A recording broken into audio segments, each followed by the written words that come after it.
Hi, welcome to தகவல் சேவை. உங்கள் கிராம பஞ்சாயத்தில் அரசு கட்டிடங்கள் வாடகை விடுறாங்களா? அதுக்கு ரசீது தராங்களா? வாடகை எவ்வளோ விடுறாங்க? அந்த அரசு கட்டிடங்கள் வாடகையில் யார் இப்போ பயன்படுத்துகிறாங்க?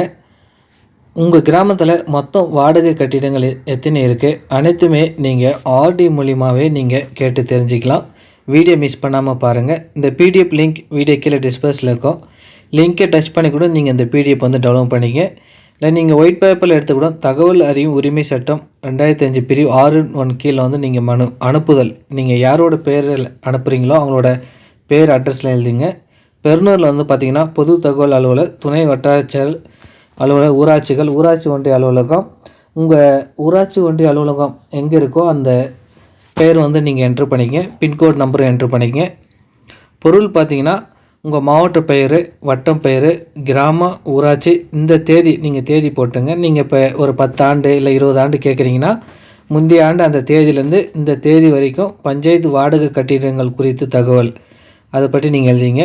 தகவல் அறியும் உரிமை சட்டம் 2005 பிரிவு 6(1) கீழ் தகவல் வேண்டி மனு மற்றும் பிரிவு 7 குறிப்பிட்ட காலக்கெடுவில் அவங்க வழங்கணும். அதை பற்றி நம்ம இதை எழுதிக்கிறோம். குறிப்பு பார்த்திங்கன்னா நீங்கள் மேலே அந்த அட்ரஸில் வசிக்கிறீங்க, அதை பற்றி நீங்கள் எழுதிங்க. 1 இந்த மெயினாக நீங்கள் இந்த மாதிரி 1 போட்டு எழுதிங்க. 1 போட்டுன்னா தான் நீங்கள் ஆன்சர் கொடுக்கும்போது உங்களுக்கு 1க்கு நேரம் அந்த ஆன்சர் கொடுப்பாங்க. உங்கள் கிராம ஊராட்சியில் உங்கள் கிராம பெயர் என்ட்ரு பண்ணிங்க. உள்ள அனைத்து அரசு வாடகை கட்டிடங்கள் மொத்தம் எண்ணிக்கை, அதாவது மொத்தம் வாடகை கட்டிடங்கள் எத்தனை இருக்குது. 2வது பார்த்திங்கன்னா ஒவ்வொரு வாடகை கட்டிடத்துக்கும் ஒதுக்கப்பட்ட வாடகை தொகை எவ்வளோ, இப்போ வாடகை விட்டுருப்பாங்க அதுக்கு எவ்வளோ தொகை வசூலிக்கிறாங்க. 3வது பார்த்திங்கன்னா வாடகை வசூலிக்கப்படுகிறதா, அப்படி வசூலிக்கப்பட்டால் அதுக்கு அரசு ரசீதி, அந்த ரசீதி கொடுக்குறாங்களா, அதை நீங்கள் எழுதிங்க. பொருள் 4 பார்த்திங்கன்னா தற்போது ஒப்பந்தப்படி ஒவ்வொரு வாடகை கட்டிடம் எந்த உரிமையாளர் பயன்படுத்துகிறார், அதாவது இப்போ ஒரு வாடகை விட்டுருப்பாங்க அவங்க யார் பயன்படுத்துகிறாங்க, அவங்களோட பெயர், அவங்களோட விவரங்கள் நீங்கள் கேட்டுங்க. பொருள் 5 பார்த்திங்கன்னா ஒவ்வொரு கட்டிடத்துக்கும் கதவு எண், டோர் நம்பர் கொடுத்துருப்பாங்க, அது இப்போ என்ன எண் அதுவும் நீங்கள் கேட்டு தெரிஞ்சுங்க. பொருள் 6 பார்த்திங்கன்னா அந்த கட்டிட ஊராட்சி எல்லையில் எந்த இடத்தில் அமைந்திருக்கு. இப்போ உங்களுக்கு தெரியாமல் இருக்கலாம் ஊராட்சி கட்டிடங்கள் எங்கே இருக்குன்னு, நீங்கள் இது மூலிமா கேட்டு தெரிஞ்சுக்கலாம். எந்த இடத்துல இருக்குது அதுக்கான முகவரியும் நீங்கள் கேட்டு தெரிஞ்சுக்கலாம். பொருள் 7 பார்த்திங்கன்னா ஒவ்வொரு கட்டிடத்துக்கும் தற்போது புகைப்படங்கள், இப்போ கட்டிடம் தற்போது என்ன நிலைமையில் இருக்குன்ட்டு நீங்கள் அந்த புகைப்படம் கூட நீங்கள் கேட்டு தெரிஞ்சுக்கலாம். பொருள் 8 பார்த்திங்கன்னா அனைத்து கட்டிடங்களும் தற்போது பயன்பாட்டில் உள்ளதா, பயன்பாட்டில் இல்லாத கட்டிடங்கள் இருந்தால் அவற்றின் விவரங்கள்.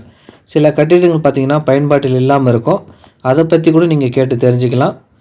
பொருள் 9 பார்த்திங்கன்னா வாடகை கட்டிடங்களுக்கு விதிமுறைகளுக்கா, அதுக்கு அரசாணை எதாவது இருந்தால் நீங்கள் அதை நகல் கூட கேட்டு வாங்கிக்கலாம். பொருள் 10 பார்த்திங்கன்னா ஒருவர் எத்தனை ஆண்டுகள் அந்த பஞ்சாயத்து கட்டிடங்கள் வாடகையை எடுத்து பயன்படுத்தலாம். இப்போ ஒருத்தர் வாடகை எடுக்கிறாரு, எத்தனை ஆண்டு வரைக்கும் அவர் ஒரே ஆளாக பயன்படுத்தலாம், அதை நீங்கள் கேட்டுக்கலாம். பொருள் 11 பார்த்திங்கன்னா எதன் அடிப்படையில் வாடகை கட்டிடங்கள் ஒப்பந்தம் ஒதுக்கப்படுகிறது, அதன் விவரங்களும் நீங்கள் கேட்டு தெரிஞ்சுக்கலாம். இப்போ வாடகை விட்றாங்கன்னா அவங்க எதன் அடிப்படையில் விட்றாங்க அது கேட்டு தெரிஞ்சுக்கலாம். பொருள் 12 பார்த்திங்கன்னா நீங்கள் அந்த மேலே கேட்டுக்க தகவல் பார்த்திங்கன்னா ஆவணங்கள் பெற மொத்த பக்கம் சில பேஜுகள் எக்ஸ்ட்ரா வந்துச்சுன்னா அதுக்கான கட்டணம் செலுத்துகிற மாரி வரும். அது நீங்கள் அதுக்கான விலாசத்தை கேட்டு நீங்கள் தெரிஞ்சுக்கலாம். மேற்கொண்ட மேலே கேட்ட அந்த 12 கேள்விக்கான தகவல் ஆவணங்கள் ஏவேனும் சட்டப்பிரிவு, அதாவது 8(1)B தடை செய்யப்பட்டிருக்கோம் சில ஆவணங்கள்லாம், அது எந்த ஆவணம் தடை செய்யப்பட்டிருக்கோ அந்த ஆவண விவரங்கள் நீங்கள் கேட்டு தெரிஞ்சுக்கலாம். மேலும் சட்டப்பிரிவு 7(8)ல் பார்த்திங்கன்னா மேல்முறையீடு பண்ணால் அதுக்கான முகவரி நீங்கள் கேட்டு தெரிஞ்சுக்கலாம். சில முகவரி உங்களுக்கு தெரியாமல் இருக்கும், அந்த முகவரி நீங்கள் கேட்டு தெரிஞ்சுக்கலாம். நீங்கள் கோரும் தகவல் பார்த்திங்கன்னா பாராளுமன்றம் அல்லது மாநில சட்டமன்றம் கோரினால் அந்த மறுக்கப்பட வேண்டிய தகவல் இருந்துச்சுன்னா அதுக்கான விவரங்களும் நீங்கள் கேட்டு தெரிஞ்சுக்கலாம். இது நீங்கள் எல்லாம் இந்த தகவல் பெறுவதற்கான கட்டணம் 10 ரூபா நீதிமன்ற ஸ்டாம்ப்பு, அதெல்லாம் நீங்கள் மெயினாக அந்த 10 ரூபா நீதிமன்ற ஸ்டாம்ப்பு வாங்கி நீங்கள் ஒட்டிங்க, கோர்ட் ஸ்டாம்ப்பு.